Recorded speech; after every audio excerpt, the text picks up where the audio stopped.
In January 1973, a man named Richard Helms walked into his office at CIA headquarters in Langley, Virginia, and ordered the destruction of every document related to a program that had been running for 20 years. He was the director of the Central Intelligence Agency. He was leaving office in 4 days, and he knew that what was in those files, if it ever reached the public, would not just end careers, it would end the possibility of the American government ever being trusted again with the question of what it is permitted to do to its own citizens. The shredders ran for days. They did not get everything. In 1977, a misfiled box of financial records, 20,000 pages, incorrectly stored in a separate facility, overlooked by the men who came with the shredders, was discovered by a researcher processing a Freedom of Information Act request. What those pages described had been running since 1953. More than 150 separate sub-programs, at least 80 institutions involved, universities, hospitals, prisons, military bases. An unknown number of American citizens, most of whom had never been asked for their consent, used as experimental subjects in a program designed to answer a single question. Can a human mind be broken, rebuilt, and controlled? The program had a name, MKUltra, and the answer the CIA arrived at, after 20 years of trying, was not the answer they had been looking for. The answer was far worse. To understand why MKUltra existed, you have to understand the specific terror that gripped American intelligence in the years immediately following World War II. The terror was not nuclear, it was psychological. In 1949, a Hungarian cardinal named József Mindszenty was arrested by the communist government, held in isolation for 39 days, and then produced at a show trial where he confessed, in a flat, mechanical voice, to crimes he had clearly not committed. He did not look tortured. He did not look coerced. He looked like a man who had genuinely changed his mind. The American intelligence community watched the trial footage and asked a question that would define the next 2 decades of covert research. What did they do to him? The same pattern appeared in Korea. American prisoners of war, returned after armistice, had confessed on camera to using biological weapons, to war crimes, to crimes against the Korean people. Some of them, back on American soil, seemed to believe what they had said. A word entered the intelligence vocabulary that had not existed in English 5 years earlier: brainwashing. Think of it as the original cybersecurity panic, except the system being hacked was not a computer network, it was the human brain. And the people running American intelligence in 1950 were genuinely, operationally convinced that the Soviet Union and China had developed a technology for rewriting a person's beliefs, loyalties, and memories without their knowledge or consent. They believed this the way people today believe in zero-day exploits, not as science fiction, but as a documented threat that their adversaries had already weaponized and deployed in the field. The CIA's response was not to study the threat defensively, it was to build the weapon themselves. In April 1953, CIA Director Allen Dulles signed the authorization for Project MKUltra. The program's stated objective was the development of a capability in the covert use of biological and chemical materials. The actual objective, as the documents that survived the shredders make clear, was total.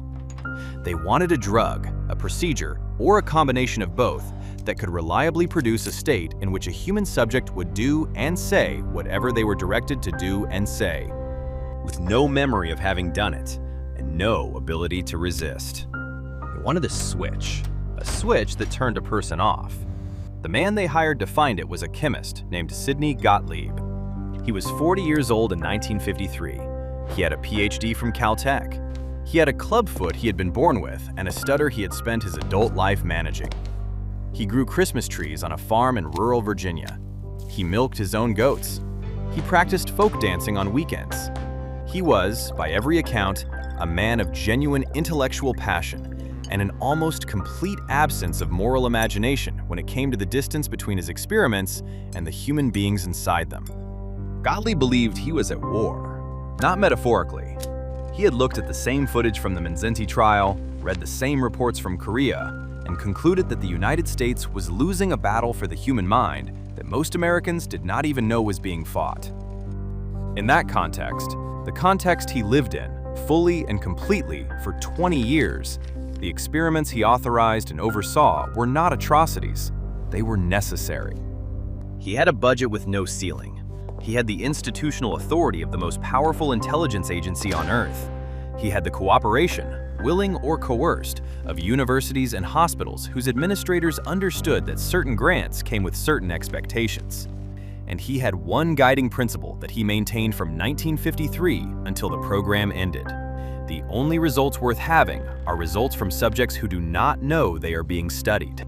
Informed consent in MKUltra's operational framework was not merely absent, it was considered a contaminant. The first death came in November 1953, 7 months after the program began. His name was Frank Olson. He was a 43-year-old Army biochemist who worked at Fort Detrick, Maryland, on biological weapons research. He was brilliant, professionally respected, and deeply troubled by work he had done in Korea that he had never fully disclosed and that the Army had classified in a way that made it impossible for him to discuss with anyone outside his immediate chain of command. On November 19, 1953, Olson attended a CIA retreat at a cabin near Deep Creek Lake in western Maryland. Sidney Gottlieb was present. After dinner, Gottlieb added a dose of LSD to a bottle of Cointreau and offered drinks to the group.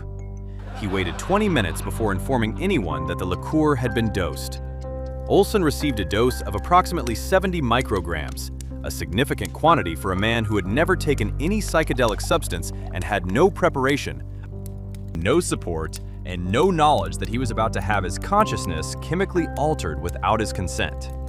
What followed was not, as CIA documents would later characterize it, a bad trip. What followed was the systematic psychological collapse of a man who had been struggling for years with what he had seen and done, suddenly stripped of every mental defense he had built to continue functioning. Olson stopped sleeping. He told his wife he had made a terrible mistake. He told colleagues he thought he was losing his mind. He said he believed he was going to be killed. 9 days later, on November 28, 1953, Frank Olson went through a window on the 10th floor of the Statler Hotel in New York City. He was found on the sidewalk at 2:30 in the morning in his underwear with a sheet wrapped around his body. The CIA told his wife he had jumped. They told her he had suffered a mental breakdown of unknown origin. They said nothing about the Cointreau. They said nothing about the LSD. They said nothing about Deep Creek Lake. They classified everything connected to his death and moved on. His family was told the truth 22 years later when the church committee hearings forced the partial declassification of MKUltra records, and a White House aide named Dick Cheney wrote an internal memo warning that the Olson case represented a significant legal and political problem that needed to be managed carefully. In 1994, Olson's son Eric had his father's body exhumed. A forensic pathologist found a hematoma on Olson's skull inconsistent with a fall from a window. The wound was consistent with a blow to the head delivered before he went through the glass. The case was never prosecuted. No one was ever charged. Frank Olson's death is listed, officially, as an apparent suicide. Olson's death did not slow the program, it accelerated it. What the CIA took from the Frank Olson case was not a lesson about the ethics of dosing unwitting subjects. What they took was a lesson about operational security. The experiment had happened too close to home, in a social setting, with colleagues, in a context where witnesses existed and records could be subpoenaed. If the program was going to continue, and it was going to continue, it needed controlled environments, isolated subjects, and deniable infrastructure. The solution was a subprogram called Operation Midnight Climax. Beginning in 1955, the CIA rented safe houses in San Francisco and New York. The San Francisco location was an apartment on Telegraph Hill, decorated with red velvet curtains and reproductions of French Impressionist paintings, an aesthetic chosen, according to the operational notes that survived, because it looked expensive without looking institutional. CIA officers hired sex workers, paid them $100 per session, and instructed them to bring clients to the safe houses. The clients were then dosed with LSD, heroin, or other substances without their knowledge, while CIA operatives observed through two-way mirrors, took notes, and photographed the proceedings. The officer who ran Midnight Climax was named George White. He was a former narcotics agent who kept a diary. The diary, portions of which became part of the Senate record, contains this entry. "I toiled wholeheartedly in the vineyards because it was fun, fun, fun. Where else could a red-blooded American boy lie, kill, cheat, steal, rape, and pillage with the sanction and blessing of the All-Highest?" White ran the operation for 9 years. He was never prosecuted. He died of liver failure in 1975. The clients who were dosed at the Telegraph Hill safe house were never identified, never informed, never compensated. They walked into an apartment and walked out with their biochemistry permanently altered, and they never knew why. Outside the safe houses, MKUltra ran through institutions whose names are still on buildings at American universities. At McGill University in Montreal, a psychiatrist named Ewan Cameron received CIA funding through a front organization called the Society for the Investigation of Human Ecology. Cameron had a theory he called psychic driving, the idea that a human personality could be completely erased and rebuilt from scratch if the right combination of drugs, electroconvulsive therapy, and sensory deprivation was applied in sufficient quantity over sufficient time. He tested it on his patients. His subjects were admitted to Allen Memorial Institute for conditions ranging from severe depression to mild anxiety. What they received was not treatment. Cameron put patients into drug-induced sleep for weeks at a time. He administered electroconvulsive therapy at voltages 30 to 40 times higher than standard clinical practice, multiple times per day. He played recorded messages on tape loops for 16 to 20 hours at a stretch, piped directly into subjects' ears while they were unconscious. He called the recorded messages de-patterning content, messages designed to replace existing beliefs and memories with new ones.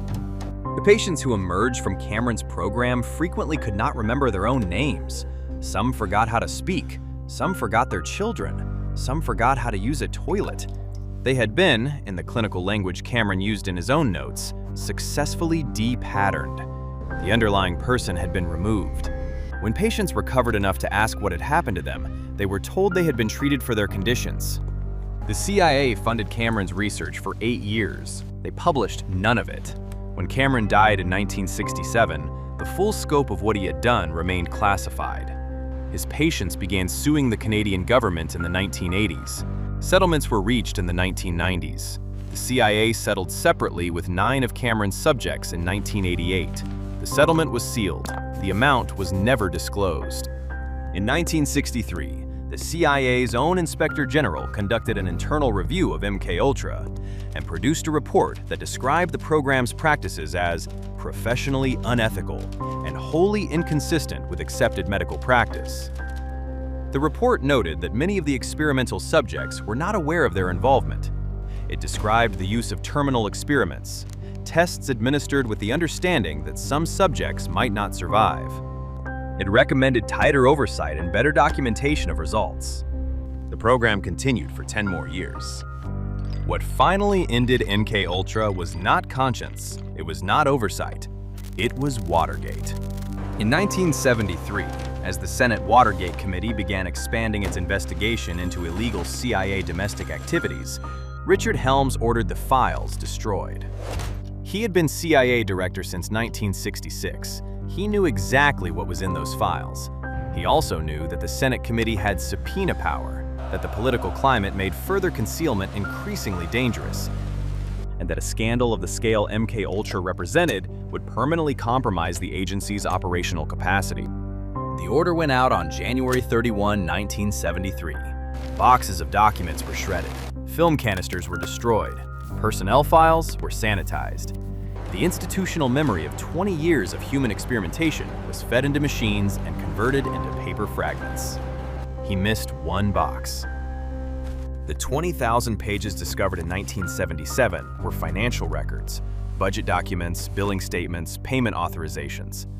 They did not contain experimental results. They did not contain subject names. What they contained was a precise map of money, where it came from, where it went, which institutions received it, which officers authorized it, what line items described experiments on human beings as routine operational expenditures. The Senate Select Committee on Intelligence convened hearings in August 1977. Sidney Gottlieb testified. He confirmed the program existed. He confirmed the destruction of records. He confirmed that unwitting subjects had been used. He expressed regret in the careful, qualified language of a man who had spent his career choosing words with operational precision. He was not charged with any crime. He retired to his farm in Virginia, continued tending his goats, and died in 1999 at the age of 80.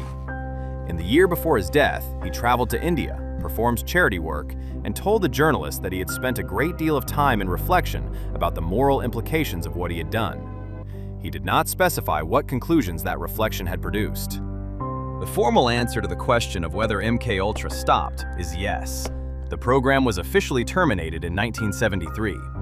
The oversight structures created by the Church Committee in 1976 legally prohibited the CIA from conducting experiments on American citizens without consent. The Institutional Review Board system was strengthened across American research institutions. New laws were written. The answer that the available evidence supports is more complicated. In 1977, Admiral Stansfield Turner, then CIA director, testified before Congress that all behavior modification programs had been terminated. He used that word specifically, all. 2 years later, a separate Senate investigation discovered that a successor program called MKSearch had been running from 1964 to 1972, overlapping with the final decade of MKUltra, and had been omitted from Turner's testimony because it was categorized under a different administrative code. The 20,000 surviving pages represents, by the CIA's own estimate, a fraction of the total documentation generated by the program. The rest was shredded. What the surviving fraction reveals is a program of 149 formally documented sub-projects, spanning hypnosis, psychosurgery, radiation exposure, chemical incapacitation, and behavioral modification through trauma. What it does not reveal, cannot reveal, because the records no longer exist, is the full scope of what was done, to whom, and what they were told afterward. Cameron's patients in Montreal spent decades not knowing why they could not remember their children. The men dosed at the Telegraph Hill safe house spent decades not knowing why a particular Tuesday night in San Francisco felt wrong in a way they could not explain. Frank Olson's son spent 40 years believing his father had jumped, until a forensic pathologist found the hematoma. The institution that ran MKUltra still exists. It is still funded by the federal government. It still operates programs that are classified at levels that prevent congressional oversight. It currently invests, through its venture capital arm, MKUltra, in neurotechnology, brain-computer interfaces, and AI systems capable of modeling human behavioral prediction at population scale. The legal prohibition on experimenting on unwitting American citizens remains in force. The question of what constitutes an experiment, what constitutes consent, and what constitutes a citizen has been answered differently at different times by different administrations in documents that are still classified. What MKUltra revealed was not that the CIA had gone rogue. The program was authorized at the highest levels. It was funded through official budget lines. It was reviewed by the Inspector General, who found it unethical and recommended better documentation. It ran for 20 years in the open daylight of the American government's classified infrastructure, which is not the same as secrecy because hundreds of people knew about it. It is something closer to a different kind of transparency, one that operates on the premise that the people who need to know already know, and the people who don't need to know never will. The thing MKUltra was actually trying to build, a reliable method for removing a person's capacity to resist, was never successfully developed. The program's own records, where they survive, describe failure after failure. LSD did not produce controllable subjects. It produced chaos. Sleep deprivation produced confessions that were operationally useless because the subject would say anything. Cameron's depatterning produced people who could not function, which was not the same as people who could be directed. What the program produced in 20 years of trying to override human consciousness was the consistent finding that human consciousness does not have an off switch. That identity is not a program that can be rewritten, that the self, whatever it is, resists erasure with a tenacity that the CIA's best chemists and psychologists could not overcome. That is the finding they never published. And the reason it matters is not what it says about what the CIA was doing then. It is what it says about what anyone might be doing now, with tools that are not a chemist and a two-way mirror in a San Francisco apartment. With tools that are an algorithm and a personalized feed and a feedback loop running in real time at 2 billion simultaneous subjects who consented to the terms and conditions without reading them. The switch they were looking for in 1953 was physical, brutal, obvious enough to leave a hematoma. The version being built now leaves no marks at all. Richard Helms ordered the shredders because he understood that some questions, once asked in public, cannot be put back. He was trying to protect the agency. He was also, in the specific calculus of a man who had spent his career thinking about information and its consequences, trying to protect the question itself. Because a government that can ask the question openly, can we control what a person thinks without their knowledge, is a government that has already decided the answer is worth finding. He shredded the records. He missed one box. The box they miss next time will be smaller, or it will not be a box at all. It will be a data set, stored in a server farm in a state with favorable privacy laws, belonging to a company that is not the CIA and is not subject to FOIA requests, and has never been required to testify before any committee about what it does with the information it collects. MKUltra ended because someone found the box. The question worth sitting with is not whether the program continued. The question is whether, in a world where the infrastructure of influence has moved entirely into private hands and civilian technology, the word continued still means what it used to mean. Frank Olson went out a window at 2:30 in the morning, and his family did not learn the truth for 22 years. Not because the truth was hidden, because no one thought to look.